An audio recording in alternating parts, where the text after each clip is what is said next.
سردی کا احساس تھا یا پھر غیر معمولی پن کا؟ اس نے اپنی مندی مندی آنکھیں کھولتے اطراف کا جائزہ لیا۔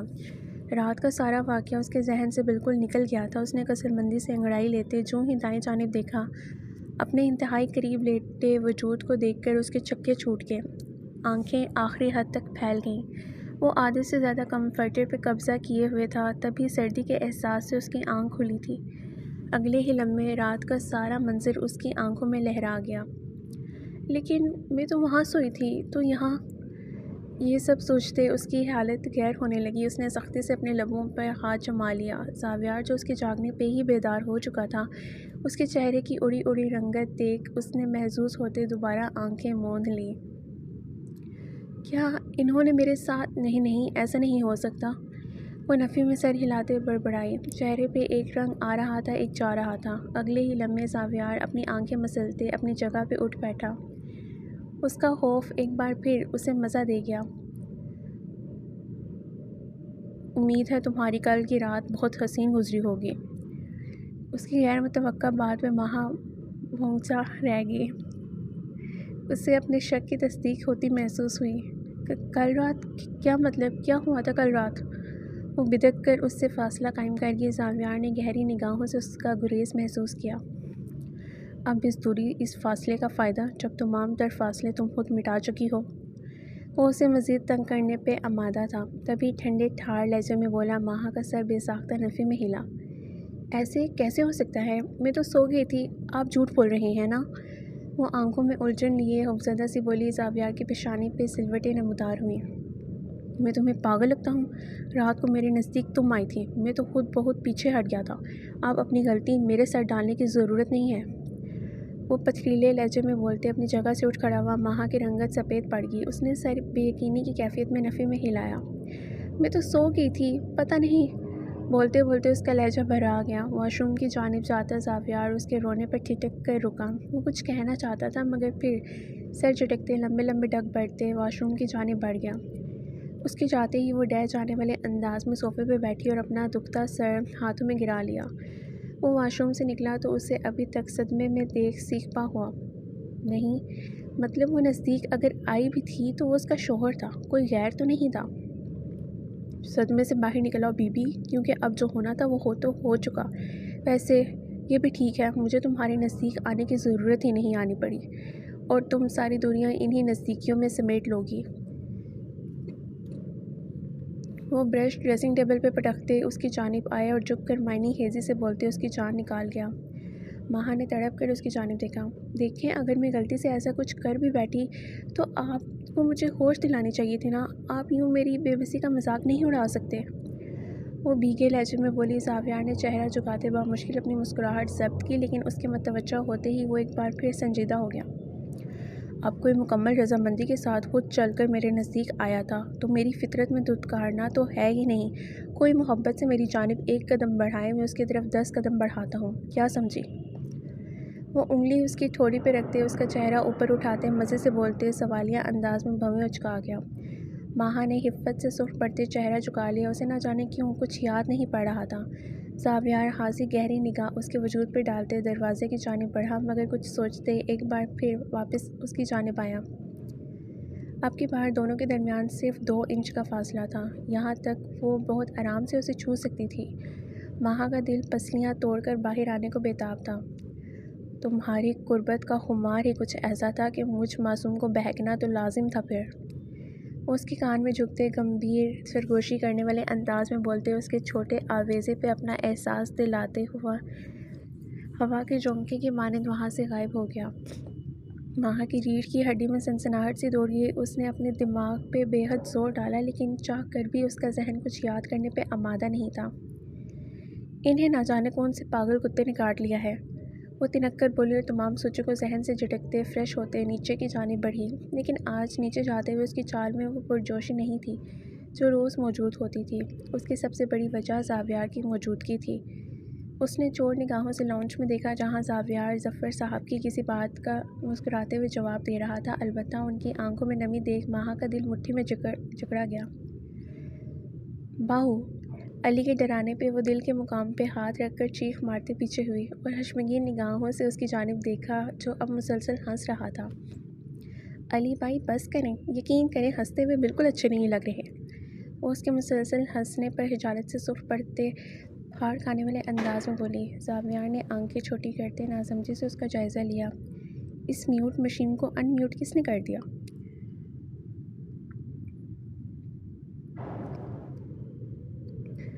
چھپ چھپ کر دیدار بخشا جا رہا ہے ان نگاہوں کو۔ سامنے شان سے بیٹھے صوفے پہ آپ کے ہی ہیں، جتنی مرضی نگاہیں ٹھنڈی کریں کوئی اف تک نہیں کرے گا بھابھی ماں۔ وہ اسے ٹھوکا مارتے مسخرے پن سے بولتے بائیں آنکھ دبا گیا۔ ماہا نے روحانسی نگاہوں سے نزدیک آتے موئز کو دیکھا۔ موئز بھائی دیکھے نا، یہ پھر سے مجھے تنگ کر رہے ہیں۔ اس کے شکایتی لب و لہجے پہ زاویار کے تن بدن میں آگ لگ گئی۔ ایک ہفتے میں کون سے اس نے ایسے تیر مار لیے تھے جو تمام گھر والے اس کی گرویدہ ہو گئے تھے۔ سونے پہ سہاگا، اسے اپنا آپ کم بالکل بلکہ ماہا اس گھر کی فرد زیادہ محسوس ہوئی تھی۔ اب موئز علی کو جھڑکنے میں مصروف تھا اور ماہا شرارت سے مسکرا رہی تھی۔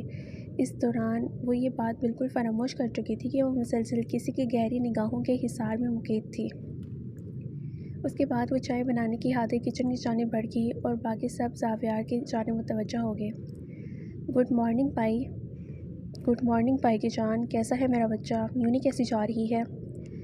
رائکا کثرمندی سے اس کے شانے سے سر ٹکا کر بیٹھ گئی۔ زاویار نے اسے اپنے محبت بھرے حصار میں لیتے نرمی سے استفسار کیا۔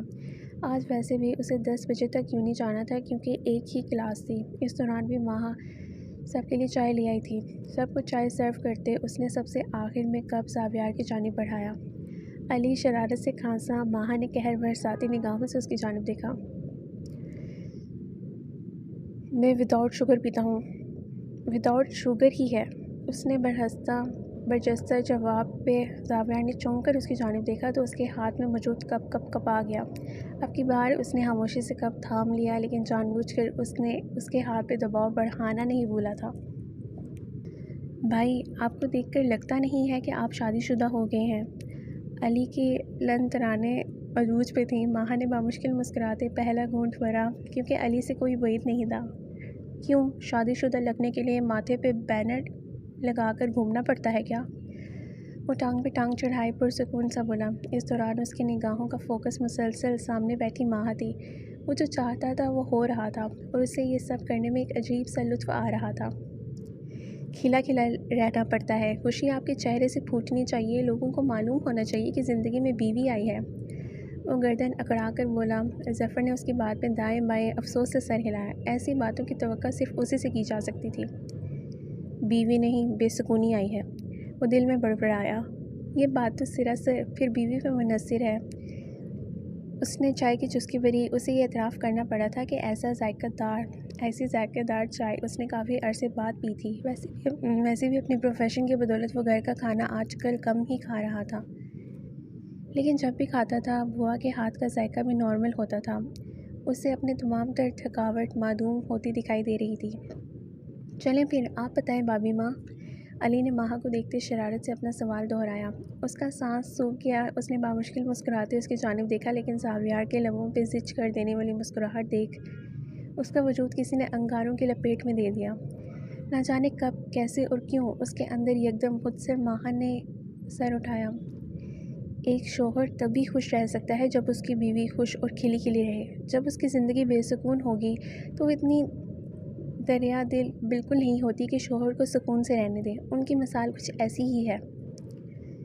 اس کے برجستہ جواب پہ زاویار کے لبوں کی مسکراہٹ جیسے کسی نے نوچ لی تھی۔ اگلے ہی لمحے 1 2 3 کر کے اس کی پیشانی پہ سلوٹیں نمودار ہوئی تھیں اور ماہا، وہ تو اسے جواب دے کر اپنی جگہ پہ ساکت رہ گئی۔ آج کتنے عرصے بعد اس کے اندر ہی نڈر اور پراعتماد ماہا جاگی تھی اور اس ظالم دنیا کی بھیڑ میں کہیں کھو گئی تھی۔ نہ چاہتے ہوئے بھی اس کی آنکھوں میں نمی بھر آئی۔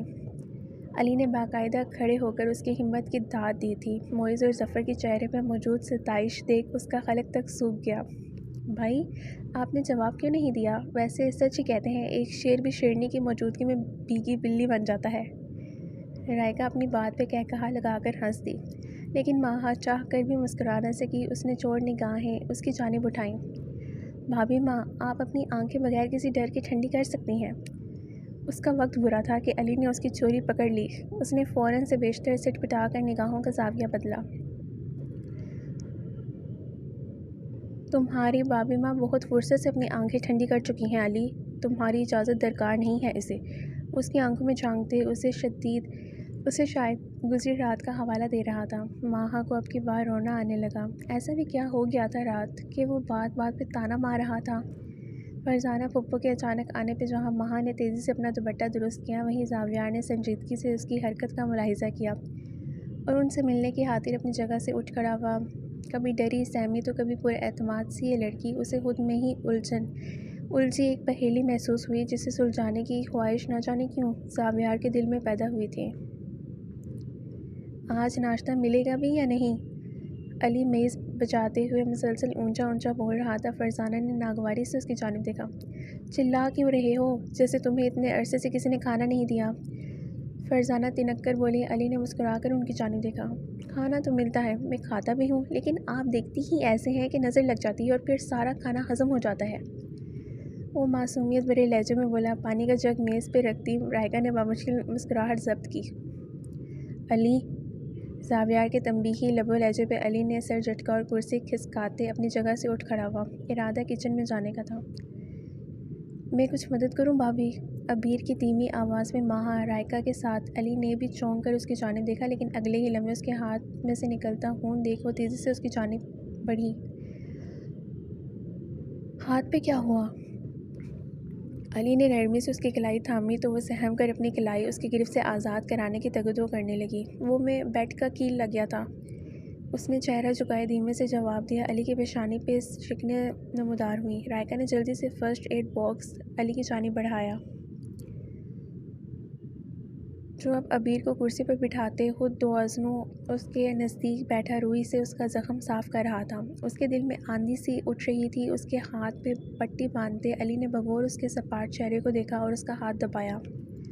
عبیر، یہاں دیکھو۔ ماہا نے ٹھوری سے اس کا چہرہ اونچا کیا تو اس کی آنکھوں کا خالی پن ان سب کو تڑپا کر رکھ گیا۔ بھابھی، آپ جائیں باہر، ایسے ہی پھپھو کو بات کرنے کا موقع ملے گا۔ علی نے ماہا اور رائکا کو منظر سے ہٹانا چاہا۔ ان کے جاتے ہی علی نے اپنی تمام تر توجہ اس کی جانب مبذول کی۔ عبیر، کیا ہوا ہے، مجھے بتاؤ گی؟ علی نے نرمی سے اس کا ہاتھ تھامتے محبت سے پوچھا تو وہ نفی میں سر ہلا گئے۔ علی نے زبردستی کرنا مناسب نہ سمجھا اور اگلے ہی لمحے اپنی جگہ سے اٹھ کھڑا ہوا۔ عبیر نے آنسوں بھری نگاہیں اس کی جانب اٹھائیں۔ ہمیشہ اس کی مدد کرنے وہی کیوں آتا تھا؟ اس کا کمزور دل اس کی توجہ کے لیے ہی تو ہمکتا تھا، لیکن اب اس کے پوچھنے پہ چاہ کر بھی وہ کچھ نہ بتا سکی۔ آپ بہت اچھے ہیں، اس کے برجستہ جواب پہ نہ چاہتے ہوئے بھی وہ مسکرا دیا۔ اور تم مجھ سے بھی زیادہ اچھی ہو، وہ اس کا گال تھپ تھپاتے محبت بھرے لہجے میں بولا، لیکن وہ بغیر مسکراتے ہنوز ساکت نگاہوں میں اسے دیکھ رہی تھی۔ میں تو اچھی نہیں ہوں، بالکل بھی اچھی نہیں ہوں، وہ مسلسل نفی میں سر ہلاتے ایک ہی بات دہرا رہی تھی۔ علی کو تشویش ہونے لگی۔ عبیر چندہ؟ کچن میں آتی ماہا تیزی سے اس کی جانب بڑھی اور اس کا سفید پڑتا چہرہ ہاتھوں کے پیالے میں لیا۔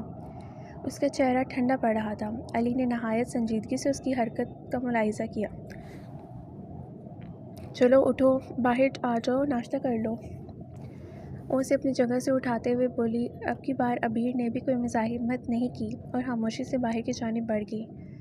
عبیر کے ساتھ شاید کوئی مسئلہ ہے علی بھائی، کیونکہ وہ جو کیل کی بات کر رہی ہے وہ کیل کا دیا گیا زخم نہیں ہے۔ باہر کی جانب جاتے ماہا نے اپنا نظریہ پیش کیا۔ علی نے سمجھنے والے انداز میں سر ہلایا۔ وہ کیل کا دیا گیا زخم ہو بھی نہیں سکتا، کیونکہ وہ بلیڈ سے کٹس لگائے گئے ہیں۔ ایک ہی جگہ پہ مسلسل کٹس لگنا انتہائی تشویشناک بات ہے، مگر میری سمجھ سے باہر ہے یہ سب۔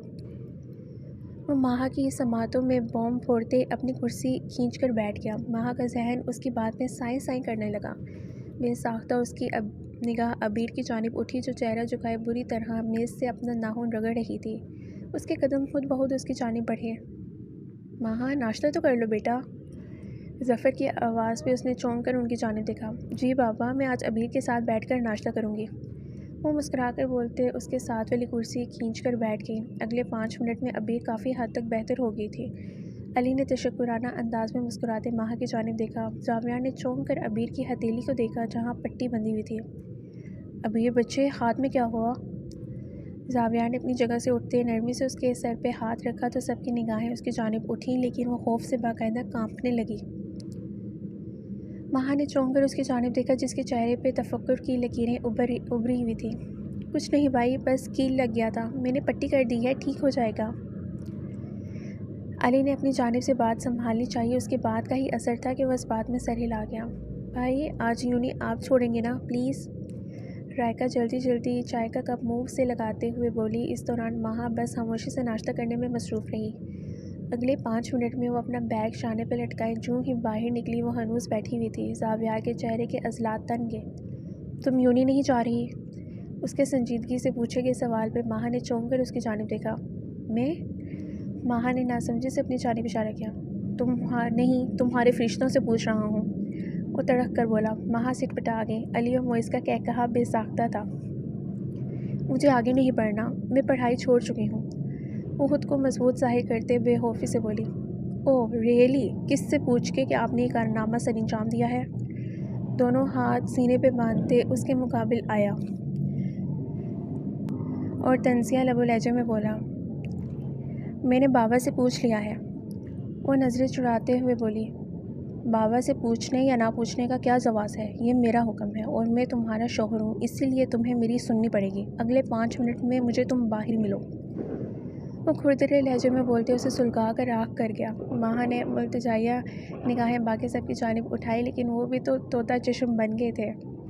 وہ نہیں پڑھنا چاہتی تو کیا زبردستی ہے زاویار بیٹا؟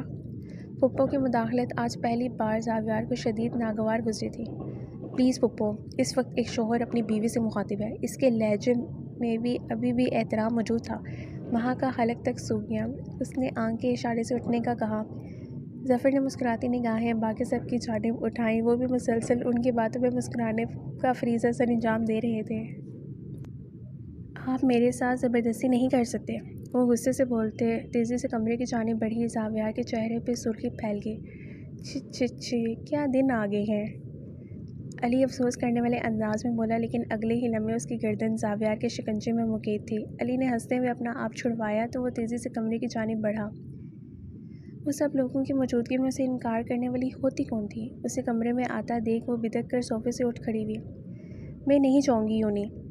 تمہاری ہمت کیسے ہوئی مجھے انکار کرنے کی بے وقوف لڑکی؟ سب کو تماشا دکھا کر ثابت کیا کرنا چاہتی ہو تم؟ وہ بولا نہیں تھا، دھاڑا تھا۔ ماہا کی آنکھیں من آنسوؤں سے بھر گئیں۔ اس نے خاموشی سے چہرہ جھکا لیا۔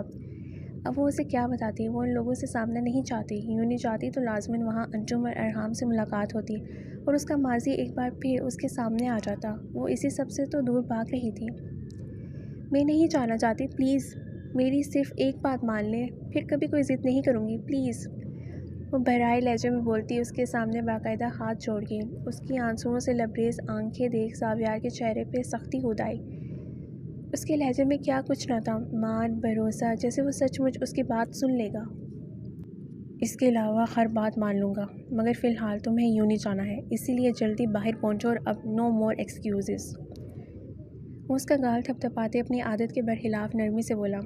کیوں آپ میرے پیچھے پڑ گئے ہیں؟ آپ یہی تو چاہتے ہیں کہ میں کبھی اپنے ماضی سے باہر نہ آؤں اور آپ کو موقع مل جائے میرے کردار کی دھجیاں ادھیڑنے کا۔ وہ آپ کی بآواز بلند چلائی۔ زاویار نے اس کی کلائی کو اپنی آہنی گرفت میں لیتے اپنے نزدیک کیا۔ آئندہ اگر اس قسم کی بکواس کرنے کا تم نے سوچا بھی تو یقین کرو ماہا، مجھ سے برا کوئی نہیں ہوگا۔ وہ بے دردی سے اس کے آنسو پونچھتے صفاقے سے بولا۔ آپ سے برا کوئی ہے بھی نہیں۔ اچھی بات ہے، ہونا بھی نہیں چاہیے، کیونکہ اگر مجھ سے برا کوئی تمہارے لیے ہوا تو پھر اپنی جان سے جائے گا، کیونکہ تمہارے ساتھ برا کرنے کا حق صرف مجھے ہی حاصل ہے۔ اس کے لفظوں کی تاثیر سے ماہا کا چہرہ دھواں دھواں ہو گیا۔ اس کے الفاظ بارود کی طرح تھے جو اس کی روح کو جھلسا گئے۔ زاویار نے اس کے دونوں گال تھپ تھپائے۔ ویسے پہلے بتا دیتی، اگر میرے ساتھ ہی یوں نہیں جانا تھا تو کچھ دن پہلے آ جاتا۔ میں مری نہیں جا رہی تھی آپ کے لیے، اس کی بکواس پہ تنک کر بولی۔ کون کس کے لیے کتنا مرا جا رہا تھا یہ میں کل رات دیکھ چکا ہوں مسز زاویار۔ وہ اسے کل رات کا حوالہ دیتے ایک بار پھر اس کی حالت کا حص اٹھا رہا تھا۔ ماہا کڑ کر رہ گئی۔ صرف 5 منٹ، اس سے نہ 1 منٹ اوپر نہ نیچے۔ مجھے اپنی بات رد کرنے والے لوگ بالکل نہیں پسند۔ میں خود کو آپ کی پسند کے مطابق ڈھالنا بھی نہیں چاہتی۔ وہ اس کی پشت کو دیکھتے روتے روتے چلائی، لیکن وہ حکم سناتے باہر چلا گیا۔ اس کے جاتے ہی لرزتے دل سمیت اس نے اپنا حلیہ درست کیا اور اپنا بیگ اٹھاتے نیچے کی جانب بڑھ گئی۔ اس سے کسی سے بات کرنا بھی ضروری نہ سمجھا۔ سب اس کا روٹھا روٹھا انداز دیکھ مسکراہٹ ضبط کر گئے۔ چلو اب پہلے ہی تمہاری وجہ سے دیر ہو گئی ہے مجھے۔ رائکا اسے کھینچتے باہر پورچ کی جانب بڑھی جہاں وہ فرنٹ سیٹ پہ بیٹھا انہی کا منتظر تھا۔ وہ جو ہی فرنٹ سیٹ پہ بیٹھی زاویہ نے سر تا پا ایک طائرانہ نگاہ اس پہ ڈالی۔ اگلے ہی لمحے وہ گاڑی سے باہر نکلتے ہوئے اندر کی جانب بڑھا۔ چند ساتوں بعد وہ باہر آیا تو اس کے ہاتھ میں موجود کیچر دیکھ ماہا نے ٹھٹک کر اس کی جانب دیکھا جس کے چہرے کے تاثرات ازحد پتھریلے تھے۔ بال باندھو اپنے۔ اس نے کیچر اس کی جانب اچھالا۔ ماہا نے کانپتے ہاتھوں سے وہ کیچر تھاما اور بالوں کو جوڑے کی شکل میں مکیت کرنے بس رائکا ہی تھی جو زاویہ تو کبھی ماہا کو مخاطب کر لیتی۔ ان دونوں نے تو سرد موری کا روزہ رکھا ہوا تھا۔ گاڑی جو ہی یونی کی حدود میں داخل ہوئی رائکا تو فوراً اندر کی جانب بڑھ گئی، البتہ ماہا نے دونوں ہاتھ سینے پہ باندھے سنجیدگی سے اس کی جانب دیکھا۔ کل رات دیکھ کر من نہیں بھرا تھا جو ابھی بھی آنکھوں کو تسکین پہنچا رہی ہو۔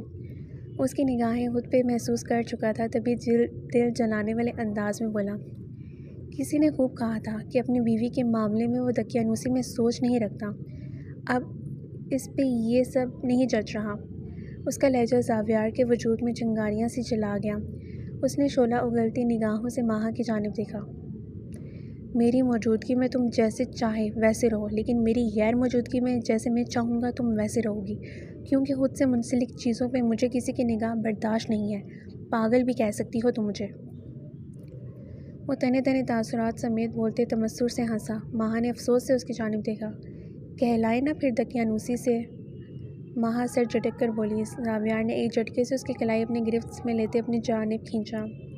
بے شک، میری ایک بات ذہن نشین کر لو ماہا زاویہ، تم اب اپنی بھی نہیں ہو۔ میرے نکاح میں آتے ہی تم صرف میرے نام لکھتی گئی ہو، صرف میرے۔ وہ اس کی کنپٹی پہ انگلی بچاتے زہر ہند لہجے میں داڑا تھا۔ ماہا کی آنکھوں میں جیسے کسی نے مرچیں سے بھر دیں۔ اگلے ہی لمحے وہ گاڑی کا دروازہ کھولتے باہر نکلی تو نگاہیں سامنے سے آتی رائکا سے جا ٹکرائیں۔ میں نے کہا کہیں بائک کے ساتھ واپس نہ چلی گئی ہو، وہ اسے ٹہوکا مارتے شرارت سے بولی تو وہ غصے سے اس کے بازو پہ دھموکا چڑھ گئی۔ تمہارے بائک کو تو میں کبھی نہیں چھوڑوں گی، ماہا جلے دل کے پھپھولے پھوڑتے ہوئے بولی اور اپنا بیگ کھولتے اندر سے آئی ڈی کارڈ تلاشنے لگی۔ تم کون ہوتی ہو فیصلہ کرنے والی؟ اس چیز کو سوچنے کی اجازت بھی میرے بھائی تمہیں نہ دیں۔ کچا کے چھوڑنا، دیکھا نہیں کیسے پوزیسو ہو رہے تھے تمہیں لے کر؟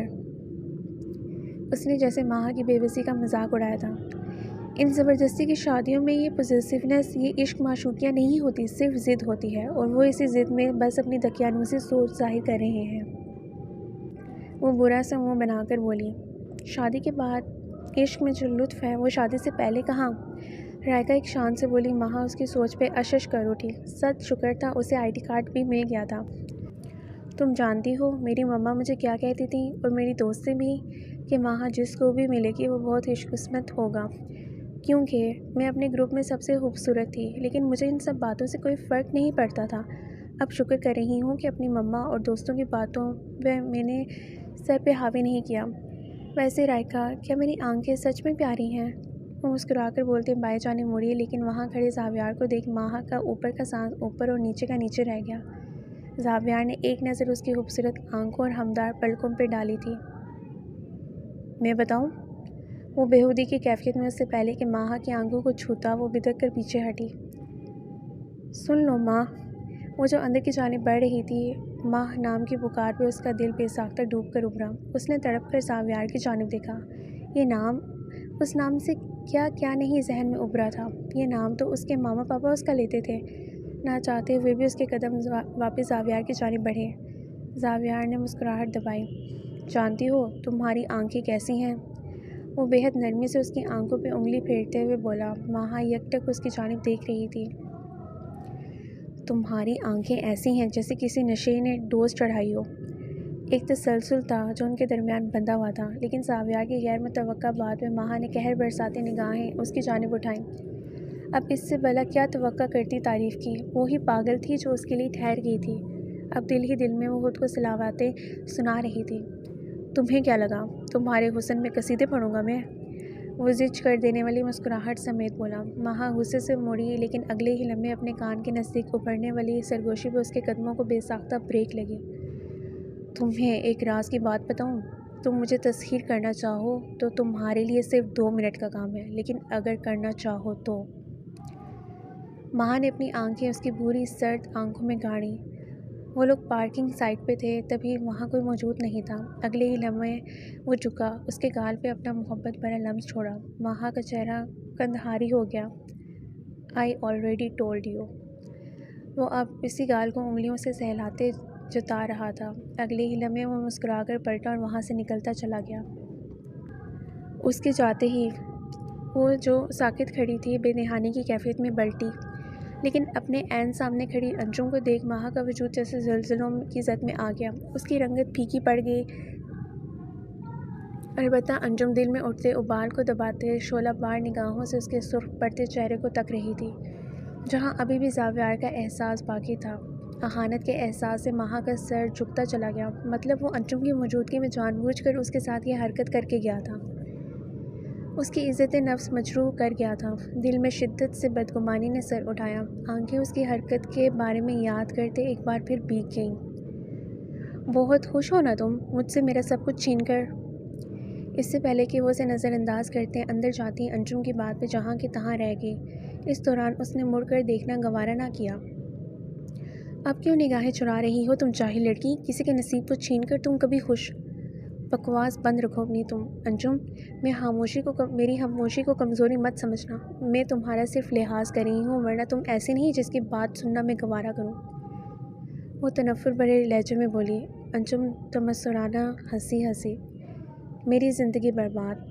میں نے تمہاری زندگی برباد نہیں کی۔ اپنی زندگی برباد کرنے والی تم اور تمہارا پورا خاندان ہے۔ وہ مانی کا کیا قصور کہ انہوں نے تمہیں اپنا جیسا بنانا چاہا؟ تمہارے بھائیوں کا یہ قصور کہ وہ تمہاری ہر غلط بات، ہر غلط خواہش پہ پیش رہے؟ قصور میرا بھی نہیں تھا، قصور تمہارا ہے۔ وہ شہادت کی انگلی اٹھاتے اسے جتانے والے انداز میں بولی، لہجہ آگ برساتا تھا۔ اس کے بے فضول الزامات نے مہا کے تن بدن میں آگ ہی تو لگا دی تھی۔ تم نے یہ بالکل ٹھیک نہیں کیا مہا، اس کا خمیازہ تو تمہیں بھگتنا ہی پڑے گا۔ وہ لہو ہوتی آنکھوں سے اسے گھورتے ہوئے بولی۔ ایک لمحے کو مہا کا جی لرزا، لیکن پھر نہ جانے کیا سوچ کر وہ سر جھٹک گئی۔ اس کا ذہن اب تیزی سے آگے کے مراحل طے کرنے میں مصروف تھا۔ واٹ ایور، پہلے بھی تم نے کوئی کسر نہیں چھوڑی، ایک بار پھر صحیح، دیکھتے ہیں اس بار کیا حربہ آزماتی ہو تم نیچا دکھانے کا۔ وہ دل جلانے والے انداز میں بولتے لمبے ڈگ بڑھتے وہاں سے نکلتی چلی گئی۔ انجم کی قہر برساتی نگاہیں اس کے پشت پہ جمی تھیں۔ وہ ایسی پر اعتماد تو کبھی نہ تھی، تو پھر آج اس کا لہجہ، اس کے تیور، سب کچھ بدلا سا تھا۔ اس نے تیزی سے کسی کو فون ملاتے کان سے لگایا۔ آج آپ کہاں سے نمودار ہوئے ہیں؟ کرن کے تمسخر اڑاتی آواز پہ وہ جو کرسی کھینچ کر بیٹھ رہے تھے، لب سختی سے بھینچ گئے۔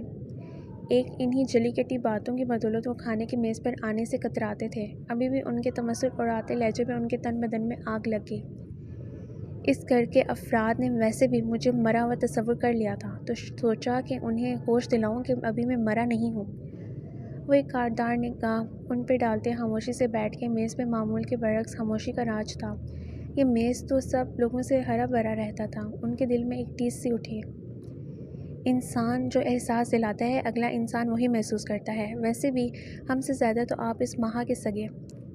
اس کا نام بھی اپنی گندی زبان سے مت لینا کرن، ورنہ مجھ سے برا کوئی نہیں ہوگا۔ وہ غصے سے داڑ اٹھے، لیکن عین اسی لمحے سامنے سے آتے ارحام اور مزمل کو دیکھ وہ مٹھی بھینچ کے اور اپنی توجہ کھانے کی جانب مبذول کرائے ان سب کے بیٹھتے ہی انجم بھی جو کچھ دیر قبل ہی یونی سے لوٹی تھی اپنی جگہ پہ آ کر بیٹھ گئی۔ کھانے کی میز پہ خاموشی کا راج تھا۔ اس خاموشی کو ویسے بھی تو کسی نے توڑنا تھا، تبھی انہوں نے گہرا سانس بھرتے اپنی توجہ ارحام کی جانب مبذول کرائی۔ تم اتنے دنوں سے کہاں تھے؟ یونی جانے کا کوئی ہوش بھی رہتا ہے یا نہیں تمہیں؟ ان کے تیز لہجے پہ سب کو اندازہ ہوا کہ وہ جتنے بے خبر بنتے تھے اتنے تھے نہیں۔ کسی ضروری کام سے گیا تھا ڈیڈ، اس نے مختصر الفاظ بولتے بات ختم کی۔ رافع نے تعصب سے اس کی جانب دیکھا۔ اور تم اب کس پہ گندی نظر رکھے بیٹھے ہو جو اتنے دن گھر سے غائب رہتے ہو؟ وہ طنزیہ لب و لہجے میں گویا ہوئے۔ میں آپ کو جواب دینے کا پابند نہیں، اس کے بدتمیزی سے بولنے پہ رافع نے مشکل خود پہ ضبط کیا۔ کرن سر جھٹک کر رہ گئی۔ بے یقین نہیں ہوں، بس افسوس ہے کہ میرے سے ایسے بات کی تم نے۔ جس کی ماں ایسی ہو تو اولاد سے انسان کیا توقع رکھے؟ وہ کرن کو دیکھتے کٹیلے لہجے میں بولے۔ کرن نے کینہ توز نگاہوں سے انہیں دیکھا، جن کی ہر بات کا اختتام ان پہ ہی ہوتا تھا۔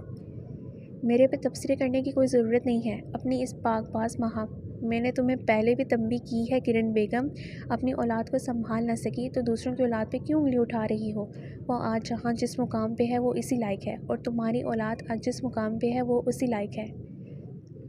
وہ کرسی کھسکا کر اپنی جگہ سے اٹھ کھڑے ہوئے۔ مزمل نے رعونت سے سر جھٹکا، البتہ ارحام کا چہرہ اس دوران سپاٹ ہی رہا۔ جہاں جانا ہو جاتے رہیے گا، پہلے مجھے میرا حق دے کر جائیے۔ کل کلاں کو کچھ ہو گیا آپ کو تو میں کس کے آگے ہاتھ پھیلاؤں گا؟ مزمل کے سرد لہجے پہ رافع نے رخ موڑتے صدماتی کیفیت میں اس کی جانب دیکھا۔ وہ اس سے ہر قسم کی توقع کر سکتے تھے، مگر اتنی بدتمیزی؟ ان کا دل ڈوبنے لگا۔ یہ ان کی اولاد تو قطعی نہیں ہو سکتی تھی۔ ہاں، اور مجھے بھی جاب کرنی ہے، جگہ میں پتہ لگوا چکی ہوں، اب بس وہاں جانا ہے۔ انجم شانے اچکا کر لاپرواہی سے بولی۔ سب کی نگاہوں کا مرکز اس کے ساتھ تھی۔ تمہارا دماغ ٹھکانے پہ ہے؟ میں تمہیں اس چیز کی اجازت کبھی نہیں دوں گا۔ کس چیز کی کمی ہے تمہیں؟ کرن غصے سے چیخیں۔ آپ میں سے کسی سے پوچھ کون رہا ہے؟ میں بتا رہی ہوں، کل سے جانے والی ہوں میں۔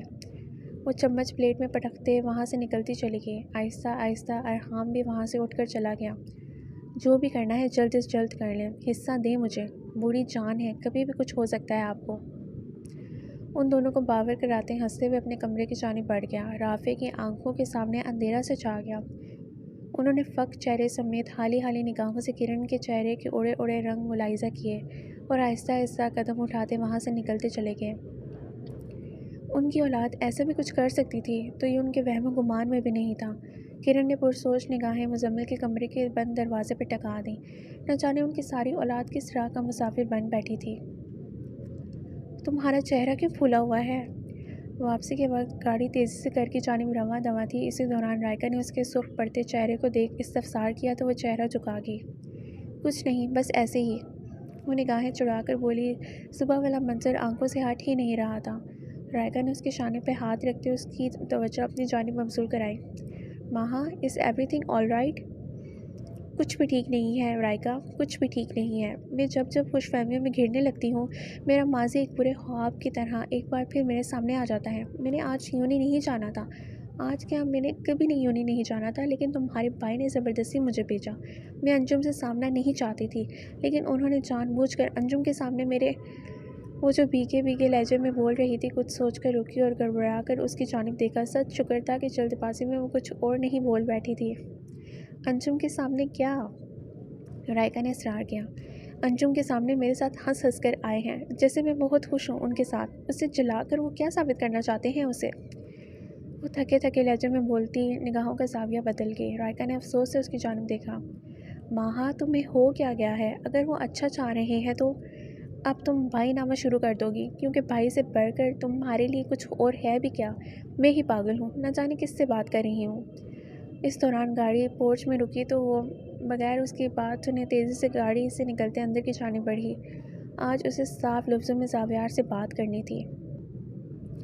ماہا رکو، سنو تو صحیح، وہ کب سے چلائی، لیکن ماہا کے سب کے دوران وہ سامنے سے آتے علی کو دیکھ نہ پائی اور زوردار تصادم کی صورت میں بری طرح زمین بوس ہوئی۔ علی نے پھٹی پھٹی نگاہوں سے اس کی جانب دیکھا جو اب اپنی کوہنی سہلا رہی تھی۔ آپ کو بھی ابھی ہی سامنے آنا تھا علی بھائی۔ ارے کیا جنگجو جہاز بنی پھر رہی ہیں، سب ٹھیک ہے نا؟ علی نے اس کا ہاتھ تھام کر سہارا دے کر کھڑا کیا۔ ماہا نے درد سے بے حال ہوتے اپنی کوہنی سہلائی۔ آپ کے بھائی کہاں ہیں؟ وہ یاد آنے پہ پھاڑ کھانے والے انداز میں بولی۔ علی نے تعجب سے نگاہیں اس کے عقب میں آتی رائکا کی جانب اٹھائیں تو وہ لاپرواہی سے شانے اچکا گئی۔ ارے دیکھو تو صحیح، کسی کو بھائی کی بہت یاد آ رہی ہے۔ علی اسے ستانے کی خاطر بولا، لیکن جواب میں اس کی آنکھیں من من آنسوؤں سے بھرتی دیکھ اسے شدت سے فالتو وقت میں اپنی کوتاہی کا احساس ہوا۔ شاید بات واقعی سنجیدہ تھی۔ یاد نہیں ستا رہی، بس کچھ حساب بے-باک کرنے ہیں۔ سب ٹھیک ہے نا، آپ یہاں بیٹھیں۔ اس نے اسے تھام کر بیٹھانا چاہا، لیکن وہ بدک کر اس سے فاصلہ قائم کرتے زینوں کی جانب بڑھ گئی۔ علی نے پریشانی سے اس کی پشت کو تکا جو اب اپنی آنکھوں کو رگڑ رہی تھی۔ انہیں کیا ہو گیا؟ کیا ہو سکتا ہے احساس کمتری کے علاوہ؟ فضول باتوں کو سر پہ حاوی کر کے اپنے بنے بنائے گھر کو خراب کرنے کی تیاریاں۔ بھلا انجم کی باتیں کیوں بھائی کے سامنے دہرانی ہیں؟ اس نے میری سمجھ سے باہر ہے۔ ریکا غصے سے بڑبڑاتے اپنے کمرے کی جانب بڑھ گئی۔ ان سب کے جاتے ہی ہال میں موجود علی تنہا اپنا سا منہ لے کر رہ گیا۔ کمرے میں آتے ساتھ ہی اس نے غصے سے بیگ صوفے پہ پٹکا اور خود بیڈ پر گرنے والے انداز میں بیٹھتے ہچکیوں سے رو دی۔ کیا تھی وہ، کیا حیثیت سی سب کی نگاہوں میں اس کی؟ آج زاویار نے جو بھی انجم کی موجودگی میں کیا تھا وہ سب جان بوجھ کر اسے دکھانے کی خاطر کیا گیا تھا۔ یہی بات ماہا کو اندر ہی اندر کاٹ رہی تھی۔ اگر زاویار ابھی بھی انجم سے محبت یا پھر اسے پسند کرتا تھا تو وہ کیوں ایک ناپسندیدہ وجود کے مانند اس گھر میں، اس کمرے میں اور سب سے بڑھ کر اس کی زندگی میں شامل تھی؟ اس کی ذات اتنی ارزاں تو نہ تھی؟ اس نے آنسو بہاتے ہوئے سوچا، تجھے اس انسان کے ساتھ اتنے مخلص رشتے میسر آئے ہیں، کیا ہوا اگر وہ نہیں تو؟ باقی سب تو تیرے اپنے ہیں نا؟ ماموں کے گھر میں بھی تو تیری عزت محفوظ نہیں تھی؟ اس کے دل نے صدا لگائی، وہ آنکھوں کو میچ گئی۔ لیکن جب تک شوہر ہی ساتھ نہ ہو تو بیوی کا کیا وجود؟ اس کے دماغ نے فوراً دل کی آواز کو رد کر دیا۔ اسی لمحے کمرے کے دروازے پہ کھٹکے کی آواز کے ساتھ اس کی سوچوں کا تسلسل ٹوٹا۔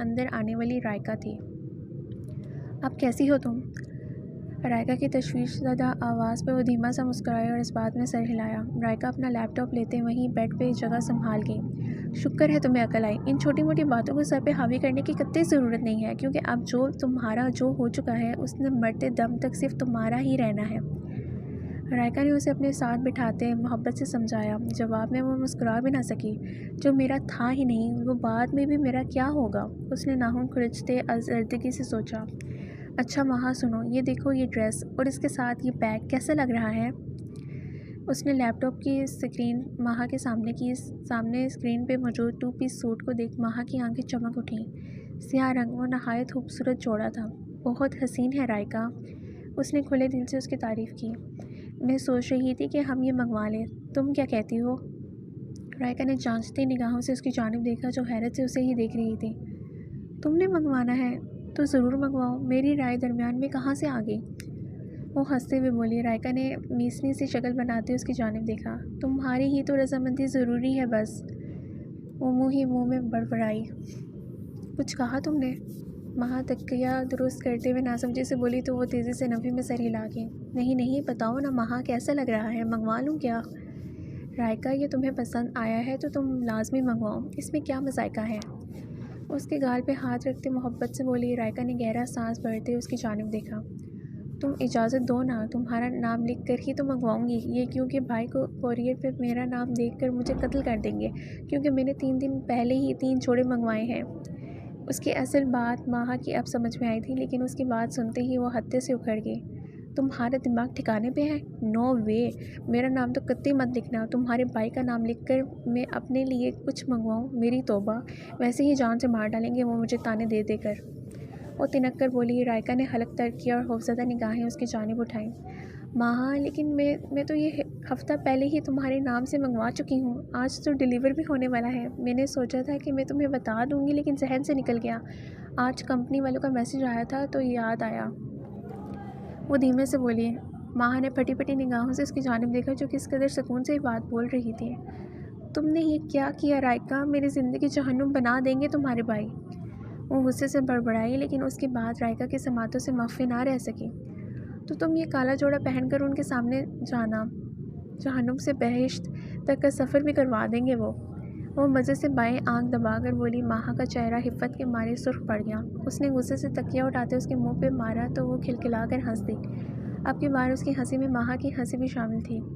اس دوران وہ اس بیگ اور ڈریس کے جس کے اوپر تحریر رقم تو دیکھنا بالکل فراموش کر چکی تھی۔ اگر دیکھ لیتی تو منگوانے سے پہلے ہی توبہ کر لیتی۔ شوہر کو کیسے ٹھگتے ہیں یہ سیکھو بہت اچھے سے تم۔ پہلے شوہر کو تو ٹھگ لوں، انہیں ٹھگ لوں گی تو پھر ان سے منسلک ہر چیز خود بخود میری ہو جائے گی۔ وہ شانے اچکا کر لاپرواہی سے بولتے رائکا کو ہنسنے پر مجبور کر گئی۔ تمام پولیس آفیسرز نے حیرت سے اندر آتے ایس ایس پی زاویار ظفر کے سرخ پڑتے چہرے کو دیکھا۔ جیسے جیسے اس کے مضبوط قدم اپنے روم کی جانب بڑھ رہے تھے، اس کے غصے سے ہائف ہوتے تمام پولیس آفیسرز اپنی فارم میں لوٹ چکے تھے۔ اپنے کمرے میں آتے ہی زاویار نے اپنی کیپ اور اسٹک میز پہ پٹکی اور اشتعال کے عالم میں غصے سے گرنے والے انداز میں بیٹھتے اپنا دکھتا سر ہاتھوں میں گرا گیا۔ کمرے کے دروازے پہ دستک کے ساتھ ہی سیدھا ہوا تو اندر آنے والا حوالدار تھا، لیکن اس کے ہاتھ میں ٹھنڈا پانی دیکھ اس کی پیاس کی شدت مزید بڑھ گئی۔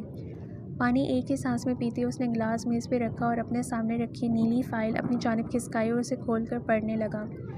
اس وقت اس کا ذہن مکمل طور پہ ساتھ دینے سے انکاری تھا۔ اس کیس کا کوئی گواہ؟ اس نے سامنے کھڑے حوالدار کو مخاطب کیا تو وہ نفی میں سر ہلا گیا۔ زاویار نے غصے سے فائل بند کی اور کسی کو فون ملانے لگا۔ اگلے 5 منٹ میں حسن اس کے سامنے موجود تھا۔ اس نے اشارے سے حوالدار کو وہاں سے جانے کا کہا اور اپنی تمام تر توجہ اس کی جانب مبذول کرائی۔ باہر سے اڑتی اڑتی خبر آئی ہے کہ تم بہت غصے میں تھے۔ تو کیا ہنسوں؟ کبھی زندگی میں کسی کیس نے خود میں اتنا نہیں الجھایا جتنا اس نے الجھایا ہے۔ سمجھ سے باہر ہے۔ جو وقت مجھے ملا تھا اب تو اس میں بس ماہ ہی باقی ہے۔ اب تو میرے حوصلے بھی کمزور پڑنے لگے ہیں۔ وہ جو اتنے دنوں سے بھرا بیٹھے تھا پھٹ پڑا۔ حسن نے افسوس سے اس کی جانب دیکھتے اس کے ہاتھ پہ ہاتھ رکھا۔ فی الحال وہ سب اسی کے انڈر کام کر رہے تھے، لیکن حسن کی اس سے دوستی ہونے کے باعث ان میں کبھی بھی کسی قسم کی فارمیلٹی نہیں رہی تھی۔ زاویار ہمت کر، تجھ سے ایسے ہار جانے کی امید۔ ہارا کون ہے حسن؟ کوئی بھی نہیں ہارا۔ اب بھی جیت ہوگی اور اب بھی جیت کو اپنے نام لکھوانے والا بھی زاویار ظفر ہی ہوگا، ہمیشہ کی طرح۔ وہ آنکھوں میں پتھریلے لہجے تاثرات لیے تند لہجے میں گویا ہوا۔ حسن نے مسکرا کر اس کا پرعزم انداز دیکھا۔ وہ ایسا ہی تھا، ایک پل میں تھک جاتا، اگلے ہی پل اس کی داڑھ سے پورا تھانہ دہل جاتا تھا۔ ہمارا سامنا اس دن جس سے ہوا تھا، تم نے اس انسان کے بارے میں جاننے کی کوشش کی؟ اور وہ بچہ؟ زاویار نے ایک بار پھر فائل کھولی اور سنجیدگی سے استفسار کیا۔ وہ بچہ واحد گواہ ہے اس چیز کا۔ تبھی فی الحال اسے کسی محفوظ جگہ پہ رکھا گیا ہے، لیکن اس کی حالت نہایت ابتر ہے زاویار۔ وہ کسی کی بھی نہیں سن رہا۔ اس پہ اس قدر ٹارچر کیا گیا ہے کہ وہ کچھ بولنے سننے کو ہی آمادہ نہیں ہوتا، البتہ اسے کسی قسم کا سوال کرو تو وہ بپھر جاتا ہے۔ حسن نے اسے تفصیل سے آگاہ کیا۔ زاویار کی پرسوچ نگاہیں اس دوران اس کے چہرے پہ جمی ہوئی تھیں۔ وہ بچہ ہی ہمارے لیے اس کیس کو سر کرنے کی ایک کڑی ہے حسن، اسے ہم کسی قیمت پہ نہیں کھو سکتے۔